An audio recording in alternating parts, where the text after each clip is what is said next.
प्यार के 7 वचन धर्मपत्नी का आज का एपिसोड भाई साहब गजब।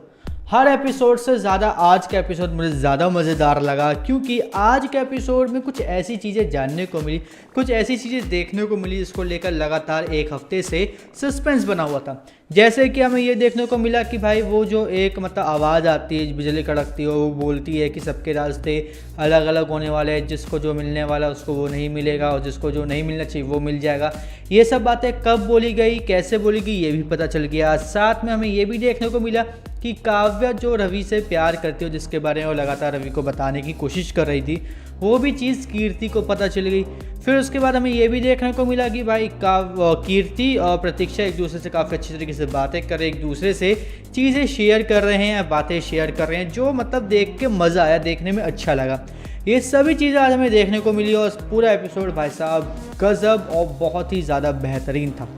एपिसोड की शुरुआत होती है कि हमें देखने को मिलता है कि जो कल जहाँ पर एपिसोड एंड हुआ था कि उसको बंद कर दिया और वो अंदर बंद है। अब हमें क्या देखने को मिलता है, हमें स्टार्टिंग में देखने को मिलता है कि एक औरत आ रही है और वो औरत वही है जिसने भविष्यवाणी की थी कि भाई अब जो होने वाला वो बहुत उल्टा होगा, गलत होगा और जो नहीं होना चाहिए वो होगा। तो उस औरत को देख के क्या होता है, जो लोग होते हैं वो बोलते हैं कि तो उसकी बहुत बड़ी डांसर है, ये आइए, तो मतलब आज तो बहुत ज़्यादा मज़ेदार मज़ा आने वाला है, ये तो लोगों का भविष्य भी देख सकती है और इसको काली माता का वरदान मिला हुआ है, ये बोलते हैं वो लोग। तो इस बात को रवि सुन लेता है और रवि बोलता है कि यार ये तो वही औरत है जो मेरे मेरे घर पर मेरे कमरे में कल आई थी। तो वो कल की बातें याद करने लग जाता है कि कल को उसने क्या क्या बोला था कि भाई जो नहीं होना चाहिए वो होगा और मतलब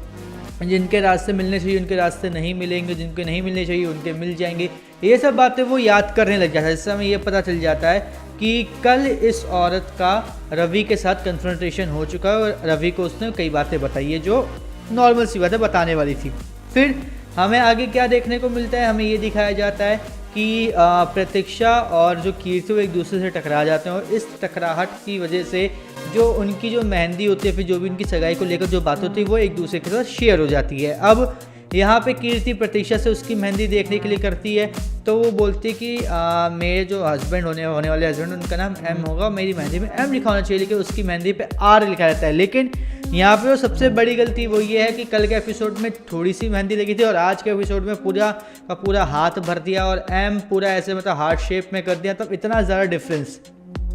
और दूसरी चीज़, कीर्ति के हाथ में जो आर होता है वो मिट गया होता है। तो यहाँ पर इन दोनों को चीज़ को देख के ना थोड़ी सी मतलब एक दूसरे से कन्फ्रंटेशन हो चुका होता है कि भाई क्या चल रहा है क्या नहीं चल रहा। उसके बाद क्या होता है, उसके बाद हमें ये देखने को मिलता है कि दोनों अपनी मेहंदी छुड़ा कर वो देखते किसका रंग ज़्यादा चढ़ा है। तो कीर्ति का क्या होता है, उसका रंग बहुत ज़्यादा हल्का, बहुत ही कम चढ़ा होता है, लेकिन जो प्रतीक्षा का रंग होता है मेहंदी का वो बहुत ज़्यादा चढ़ा होता है और बहुत ज़्यादा डार्क होती है। इसको देख के प्रतीक्षा थोड़ी सी इनकम्फर्टेबल हो जाती है। इनकम्फर्टेबल होकर ये बोलती है कि यार मुझे समझ में नहीं आ रहा कि ये क्यों हुआ, किस लिए हुआ, मुझे समझ में नहीं आ रहा, लेकिन मेरे अकॉर्डिंग ऐसा होना नहीं चाहिए था। कहीं ऐसा तो नहीं कि हमारे रास्ते अलग अलग और जिस तरीके से हम लोग बार बार लगातार एक दूसरे से टकरा रहे हैं तो हमारी किस्मत को कुछ और मंजूर हो, हमारी किस्मत को कुछ और चाहिए हो। वो इन सब बातों को करने लग जाती है, यानी कि इनडायरेक्टली वो ये कहना चाहती है कि शायद रवि मुझसे प्यार नहीं करता और शायद ऐसा भी हो सकता है कि रवि और हमारी शादी होना हमारी किस्मत में लिखा ही ना हो।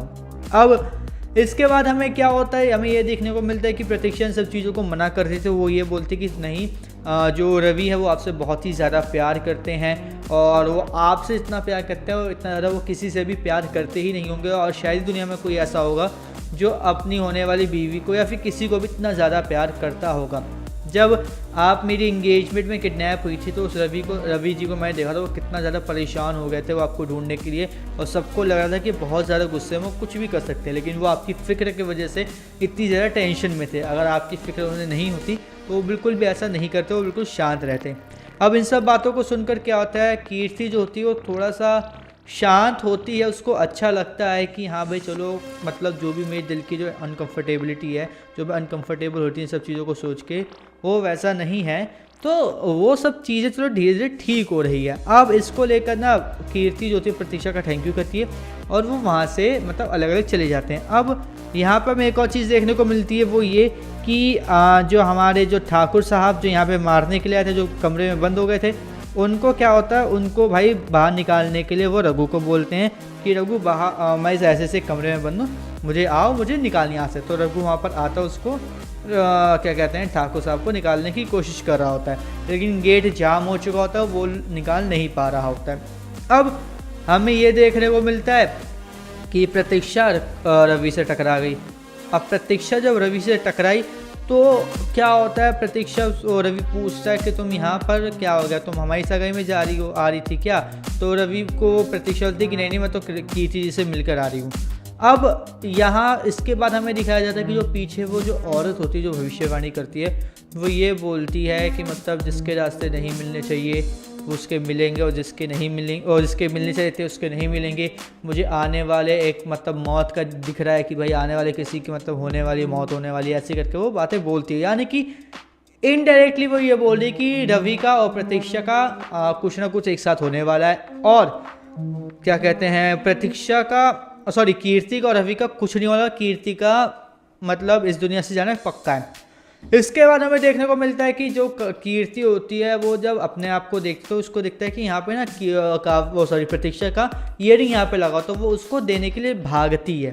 अब भागने के बीच में क्या होता है, वो जब देखते हैं कि भाई सब लोग वहाँ पे डांस वांस कर रहे होते हैं, जो उसकी मतलब मेहंदी की जगह पे होती है,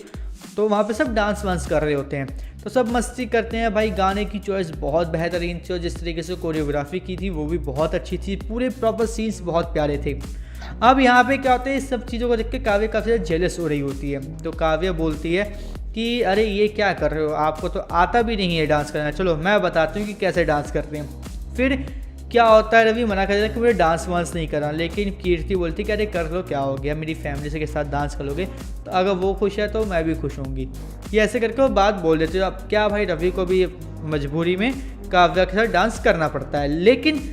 काव्या जो डांस स्टेप करती है, जो जिस तरीके से वो मतलब क्लोज होने लग जाती है रवि के साथ, वो बहुत ही ज़्यादा ना अनकंफर्टेबल होता है कीर्ति के लिए भी और रवि के लिए भी, क्योंकि स्टार्टिंग में तो कीर्ति को ठीक लग रहा होता है, लेकिन धीरे धीरे जिस तरीके से काव्या का जो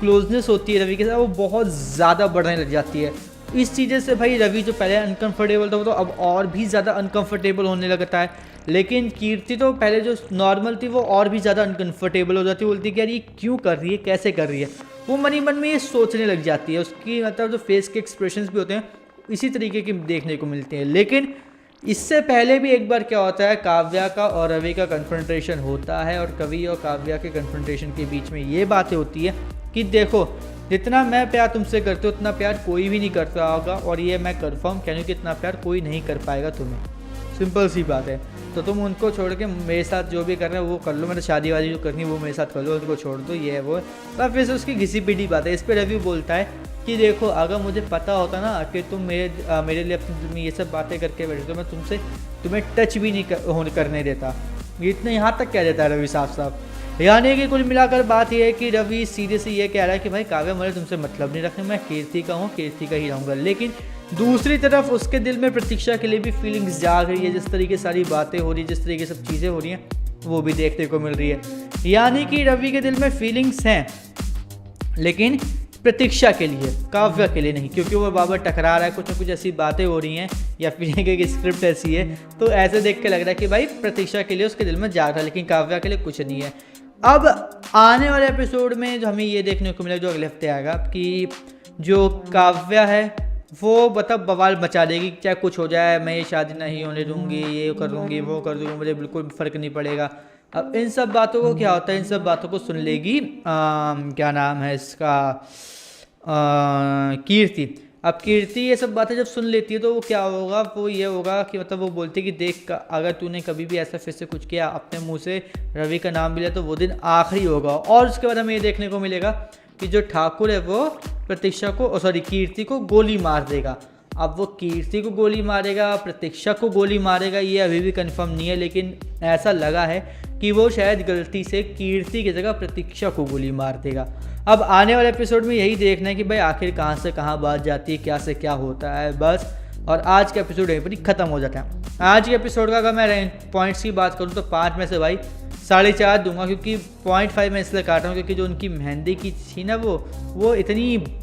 डिटेल छोटी तो नहीं थी, डिटेल तो काफ़ी बड़ी थी, लेकिन उस डिटेल पे इन्होंने इतना ज़्यादा काम नहीं किया, उस पर ध्यान नहीं दिया। अगर उस पर ध्यान देते तो आज का एपिसोड बहुत ही ज़्यादा बेहतरीन होता। आपको आज का एपिसोड कैसा लगा हमें कमेंट करके ज़रूर बताओ। और इसी तरह धर्मपत्नी के आने वाले एपिसोड्स के रिव्यूज़ और कहानी जानने के लिए हमारे चैनल को सब्सक्राइब करें और बेल आइकन को दबा लें ताकि आपसे मिस ना हो हमारा कोई भी लेटेस्ट अपडेट।